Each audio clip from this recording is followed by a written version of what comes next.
On se rend pas compte en tant qu'adulte à quel point nos mots peuvent tout changer, donc c'est jamais mettre d'étiquette aux enfants. Moi c'était ça, j'avais l'étiquette de la syndicaliste, dans la lune, dissipée, trop active.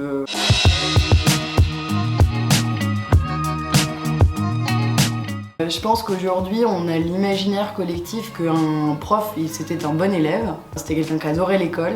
On se dit, là, bon élève, c'est pas trop moi. J'ai adoré l'école, parfois. Il faut avoir un peu, voilà, les études mirobolantes, être super studieux, super sérieux. Pas moi. C'est assez paralysant et je peux comprendre que plein de gens osent pas du coup s'essayer à l'enseignement parce qu'ils se sentent pas légitimes. Ça a été mon cas. Par contre, le fait que j'ai beaucoup travaillé avec des enfants faisait que je me sentais légitime de travailler avec des enfants. Ça m'a aidé. On essaye d'être l'enseignant qu'on a eu ou qu'on n'a pas eu, justement, et qu'on aurait aimé. Au contraire, quelqu'un qui a eu des difficultés à l'école est beaucoup plus, je pense, même à comprendre et à accompagner des enfants que quelqu'un qui n'en a jamais eu. Sans s'en rendre compte, on est beaucoup à avoir subi du harcèlement à l'école. Ça, par exemple, ça nous permet de mieux comprendre et d'être plus vigilants. C'est la même chose avec la dyslexie. On sait ce qui pourrait aider parce qu'on suppose ce qui nous a manqué, nous. J'étais une élève motivée, mais qui s'ennuyait beaucoup.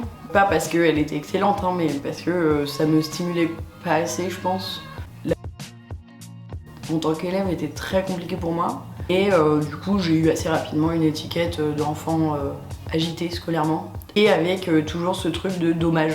Peut mieux faire, quel dommage. En tout cas, c'est comme ça que c'était écrit. Après, moi, j'ai des bons souvenirs de maternelle, de primaire. J'ai eu quelques profs qui m'ont beaucoup marqué parce qu'ils, justement, ils me tenaient en activité.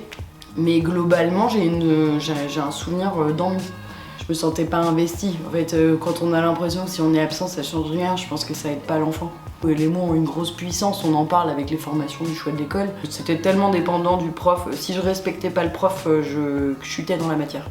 Je devais être assez difficile en fait, comme élève. À partir du moment où je considérais que quelqu'un était injuste, ou par exemple, si je posais des questions et qu'on n'y répondait pas, ou oh là c'est bon, je lâchais.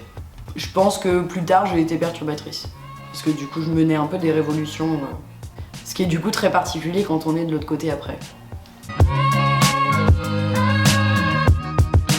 On fantasme qu'on sera pas du tout le prof qu'on a détesté. Je pense qu'il y aura forcément pour certains élèves, on sera ce prof-là. Je suis rassurée de voir que maintenant dans le système pédagogique, on met en place beaucoup plus de projets de différenciation, d'autonomie. On met les enfants beaucoup plus vite en activité, donc on est beaucoup plus proactif en tant qu'élève aujourd'hui que ce que nous on était. J'essaye d'être juste aussi parce que c'est à partir du moment où on a l'impression qu'il y a du favoritisme, c'est très douloureux pour les enfants. C'est au quotidien faire très attention. À pas dire deux fois au même enfant d'être l'effaceur de tableau aujourd'hui, ça utilise un peu d'énergie, mais on met en place des roulements ou des règles strictes. Et un enfant qui est paresseux, c'est un enfant qui s'ennuie. C'est pas forcément que c'est juste un paresseux. Faut lui donner envie d'apprendre et c'est hyper compliqué. Moi j'y arrive pas du tout sur certains, mais je continue à essayer et je pense qu'il y a des enfants, c'est juste la forme qui change. Il y en a, ils ont besoin d'un coloriage pour faire des mathématiques et je préfère qu'ils apprennent leur multiplication autrement. Il faut se dire que la meilleure manière d'être un bon prof, c'est d'avoir envie et de savoir qu'on est imparfait. Pour moi, c'est ça la bonne recette. Et ça, c'est principalement le choix de l'école qui me l'a donné aussi.